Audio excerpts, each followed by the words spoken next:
Amados irmãos, graça e paz. Nós estamos começando agora uma nova fase na nossa igreja. Com esse canal do YouTube, nós queremos compartilhar com você a palavra de Deus, especialmente considerando que esses dias nós não podemos ter acesso ao templo. Então vamos compartilhar aquilo que estaríamos pregando no culto domingo à noite.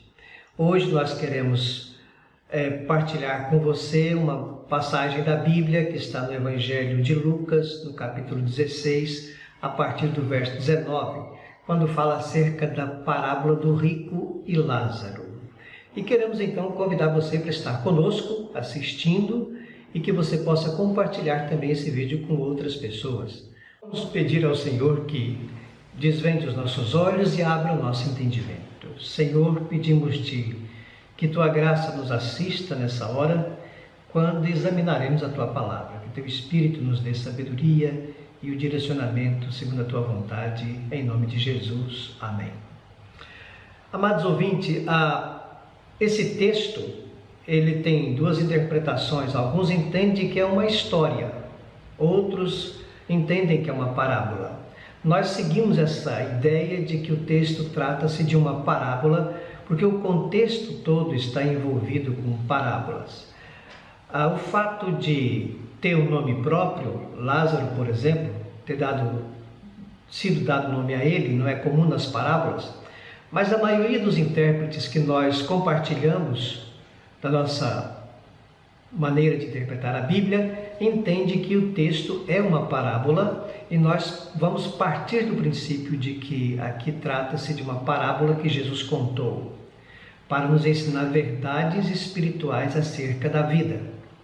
Então, a parábola ela tem três contrastes que nós podemos observar.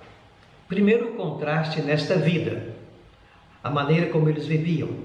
Segundo, o contraste na morte. E, posteriormente, o contraste na eternidade. Antes de entrar diretamente na parábola, nós podemos ver que o contexto, Lucas 16, a partir do verso 1, já aponta para a razão por que Jesus contou essa parábola. Em Lucas 16, 1 diz assim: ninguém pode servir a dois senhores, porque ou há de aborrecer-se de um e amar o outro, ou se devotará a um e desprezará o outro. Não podeis servir a Deus e às riquezas. Os fariseus, que eram avarentos, ouviam tudo isso e o ridiculizavam. Mas Jesus lhes disse: vós sois os que vos justificais a vós mesmos diante dos homens, mas Deus conhece o vosso coração, pois aquilo que é elevado entre os homens é abominação diante de Deus.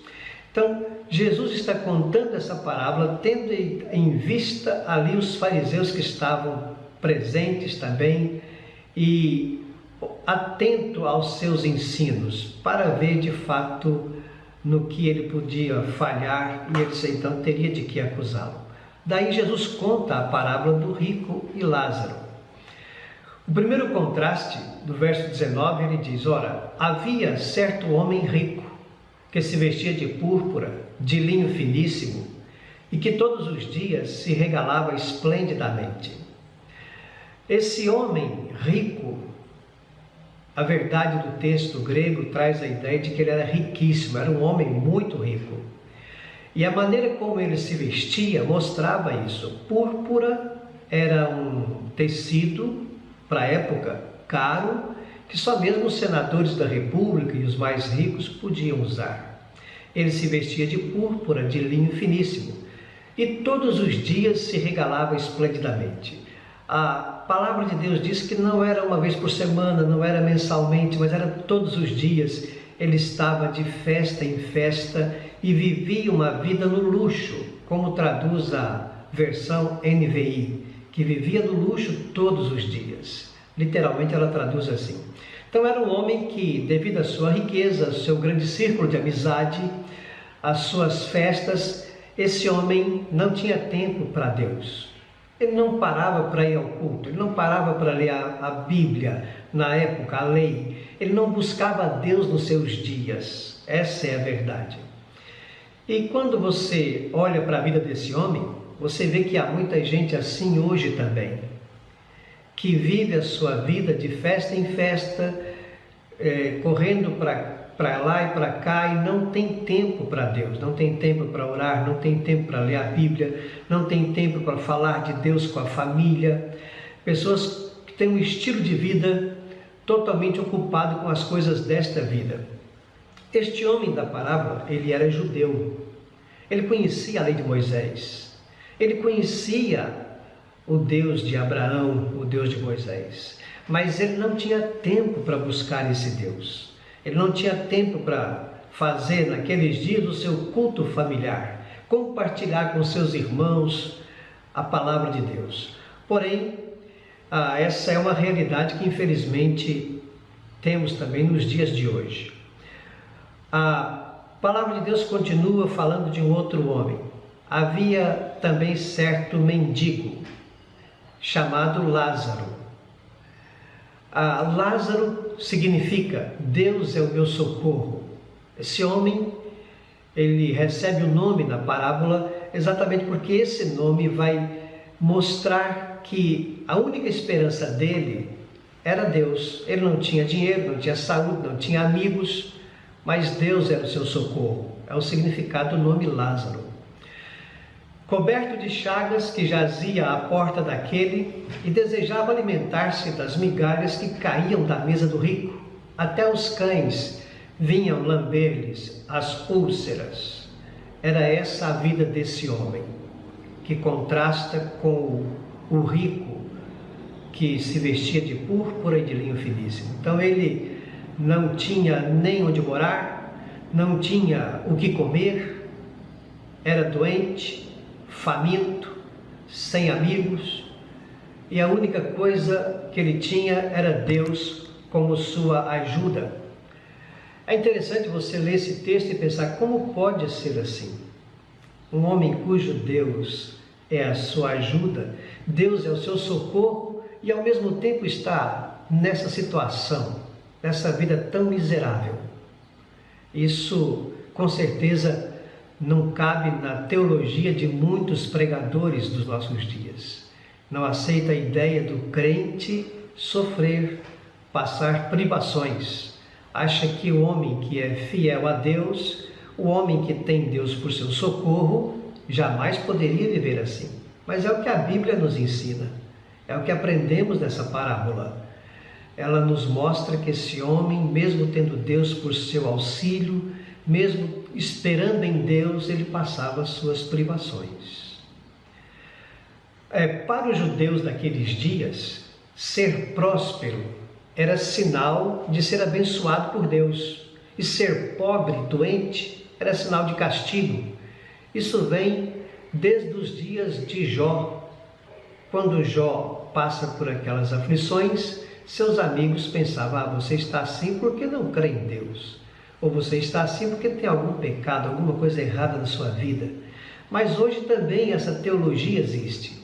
Alguns pensam que o crente, quando passa por problema, é porque está em pecado.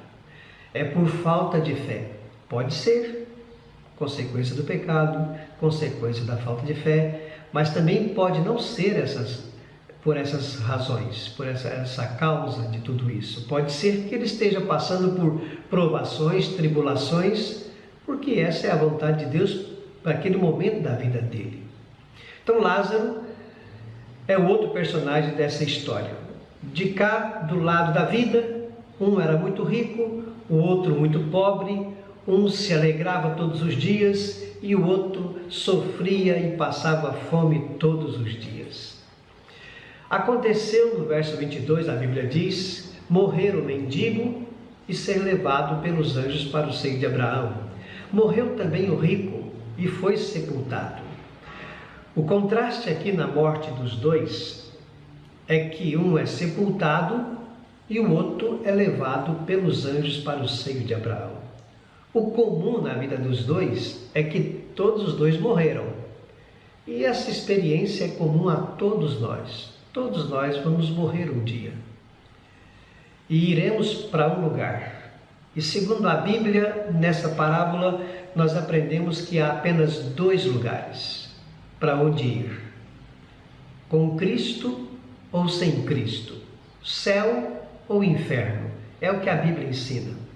Então morreu o mendigo e foi levado pelos anjos para o seio de Abraão. Agora nós podemos lembrar porque seu nome era Lázaro. Deus o socorreu. Deus o levou para o céu. O rico morre e é sepultado. A ideia de ser sepultado aqui traz o ensino de que ele recebeu, naquele momento do seu sepultamento, uma grande honraria, grande pompa. Então, muitas flores, gente chorando, muitos elogios. Então, tudo aquilo que caracteriza um sepultamento de uma pessoa muito famosa.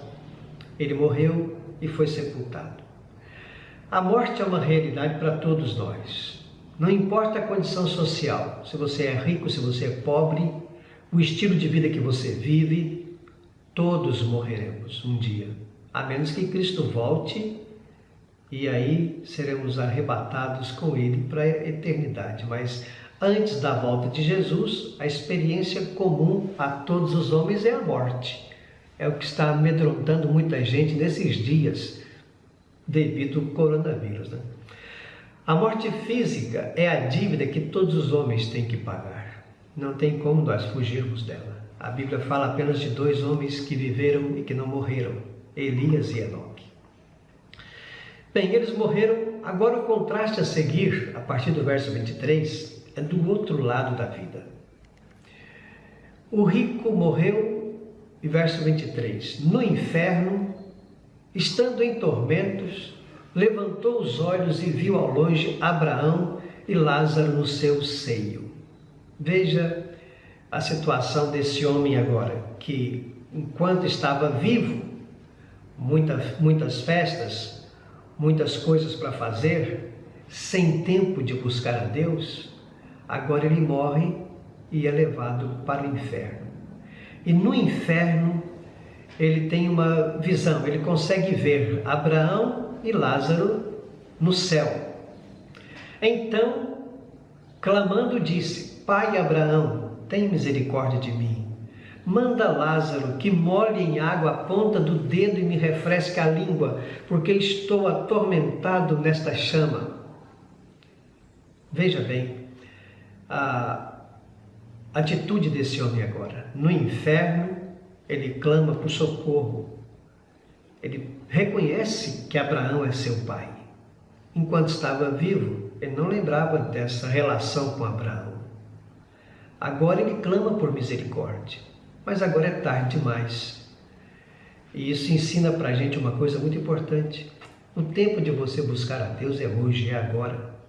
Depois que morrer, não adianta acender vela, não adianta fazer culto, não adianta rezar missa, não adianta fazer nada, porque é impossível qualquer coisa. O momento de voltarmos para Deus é hoje, agora. Aquele homem rico não entendeu isso e viveu a sua vida totalmente ignorando Deus. Morreu, agora no inferno, ele consciente de onde estava, consciente da sua situação, do seu sofrimento, então ele clama por misericórdia. Mas ele não demonstra arrependimento, porque se você observa nas palavras dele, ele fala ainda com uma certa arrogância, com uma certa soberba. Ele diz: Pai Abraão, manda Lázaro, como se Lázaro fosse um serviçal dele.